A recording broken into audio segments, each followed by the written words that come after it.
Hello again, YouTube. This is the truth, man. Give you the truth. All right, man. All right. I think I'm done after this, but I want to get this out the way. I want to talk about the language of strifes. I want to talk about the language that wives that I like to call strifes when they just not cooperative, when they on their own mission, doing their own thing. We're going to get into some of the things they say in case you with one of them ones that isolated you from your friend. You ain't got no friends no more. It's not her fault. It's your fault. You should have never let her do it. So it's your fault. And now it's just you and her, and it's always your fault. When you get into it with her, it's because of you. If y'all get divorced, it's because of you. If you ain't getting none, it's because of you. Everything is because of you. But they still say things like, well, I know I ain't perfect, but this is what you do. You done got rid of your friends. Nobody really deal with you like that. And it's not, like I said, it's not her fault. It's your fault because the whole time you should have been exerting your manhood over her. You shouldn't have been deceived by these churches and these egghead pastors and all these other people who give you a false impression of what a relationship between the man and the woman is supposed to be. That's your fault. That's any guy's fault. Like, you should have already knew what it was. But they say, I know I ain't perfect, but do this. Say, okay, I want you to tell me 5 things you do wrong that you could do better concerning me. I guarantee you, those entitled ones, those stripes, they ain't gonna be able to tell you even one. But they can tell you what you do wrong. Oh yeah, they can tell you what you do wrong. That's why, for the life of me, I can't understand why these dudes is on YouTube taking up for these chicks, talking about some misogyny. You're a misogynist. And like, I counter that with, well, if I'm misogynist, then I guess the Most High is extremely misogynist, because everything that I believe and that I say and that I do, that people from this governmental propagandic world would say is misogynist. So that's the first thing they'll say. I know I ain't perfect, but they can't list why they saying they ain't perfect. So let's just break down some of the things they say and talk about it. I ain't your maid. Okay. Let's talk to the wives who don't work in this 2023 inflated economy. You both chose for you to stay at home. So if you're a stay-at-home wife, then it's your job to clean up the house. But they say, I ain't your maid. You're right. You're not my maid. You're the one who I married that's supposed to stay at home and clean up the house. You're right. You're not my maid. I gotta pay her. You are getting compensated way more handsomely than any maid if you're somebody's wife, and you're saying, I ain't your maid. Pick up by yourself. And we should. But let's be honest. Sometimes people forget. Sometimes people are tired. Sometimes this, sometimes that. I can see a woman saying that more to her kids than to her husband. I can. But some of these women are saying more to their husband than to their kids, because they so aggressive. They want to prove that they're a tough girl, that that it's 50-50 and all this other stuff. And guess what you're going to prove? You're going to prove that you can be divorced. So that's the first thing they be saying. I ain't your maid. Another thing they say is, I ain't no piece of meat. If I don't want to do nothing, I don't have to. Speaking of sex. Now, other than some sickness or their menstrual cycle, does the Bible agree that they should say such a thing as a man's wife? Other than some type of sickness, and we ain't talking about being too skinny or being too fat. Where you too skinny, your body is too weak to get them up. You too fat, you too lazy to get them up. That don't count. That don't count. But they say, I got a right to say no. Okay? And I got a right to say yes to somebody else that say yes to me then. That's like the only men that should be going without sex are underage men.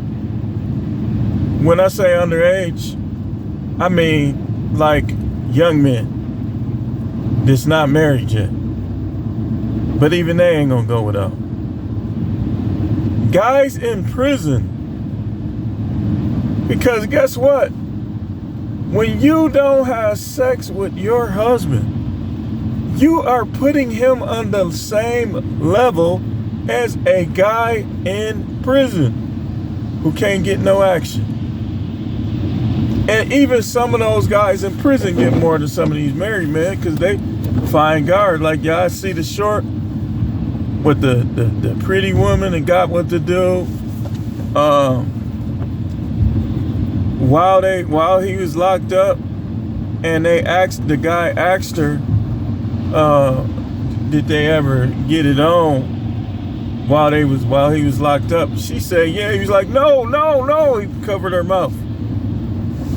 Because I think that's a parole violation for one. And I also believe that maybe she was still working and he didn't want her to get fired. So that could be why he said that. But shouldn't no guy locked up in prison be getting more action than a married guy who has to provide, has to protect? You say, well, I work too. I guarantee you, not even 5% of these women are paying more of the bills than their husband. I know a guy that his wife make more than him, and he told her that he'll pay all the bills, just do what you got to do with your check. And she wasn't doing what she needed to do with her check. So that's another thing they say.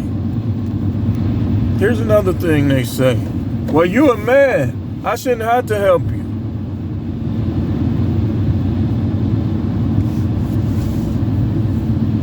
Does God agree with that? Did the Most High King and God of the universe agree with that statement? Because that statement, I can answer it for you. That statement goes against his original purpose of creating women. He didn't create y'all to just sit back and wait for us to do everything. Nor did he create you to sit back and try to coach a man. Let me tell y'all something. Man.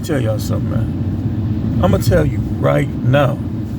The woman who always talking about what she wouldn't do, what dude she don't like, the minute you break up with her, the minute you divorce her, I guarantee you that 9 out of 10 of these will have another man's pole in their mouth. Be in the back seat with a hand down their pants or something else as actual before 2 months pass. Guaranteed. I'm not trying to hear that, man. It's rather disheartening when I hear women try to talk about what they wouldn't do so strong. And you don't realize that a real dude done already peeped you out. Done already saw that you like that attention you get from other men. So stop talking about what you wouldn't do. In fact, I believe you would do even more than you think you would do. These women, they be withdrawn from sex, sleeping in other rooms. I done heard stories, man. Look, let me tell y'all this. I think I told this already.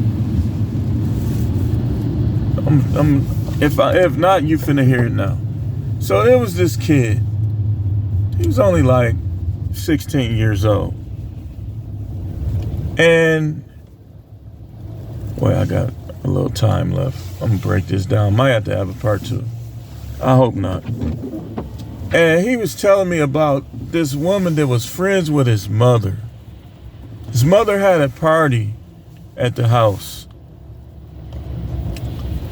And you know, people be drinking and stuff. And you know how when sometimes people start drinking, they start talking a little more. Start revealing a little more stuff. So he telling me about something that happened. I know this kid very well. I know when he lies and when he says something that's believable. So he's telling me about this one particular guy that was married to his mother's friend. And the guy was like, yeah, you know, she don't be giving me no snacks and this, that, and the other, right? But what he don't know is that day, that same day, she came on to a 16-year-old boy.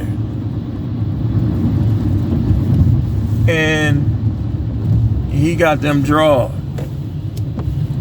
Now the dude had just told them that she wasn't doing nothing with him. And that's his wife. But she gave it up to a 16-year-old boy just like that. That's how a lot of them are, dude. They'll withhold it from you.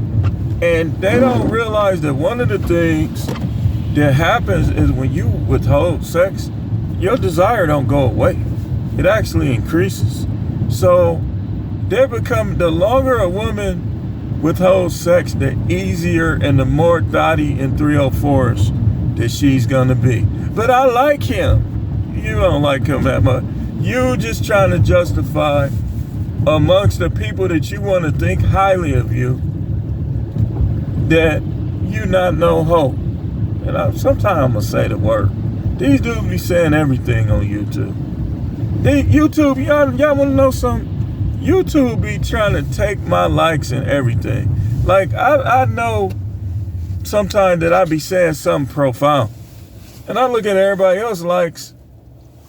All these likes, right? I look at mine, all I see is a thumb going up with no like. That's YouTube doing that. Come on now, YouTube. Come on, YouTube. So that's another thing that they say. Another thing is, I'm gonna sum this one up. You should have did this. If you would have did this, okay. But these same people who say this, if you bring up anything that they not doing, they're going to play the victim and try to guilt trip you. Well, you already know I got this. We already agreed to that. Okay.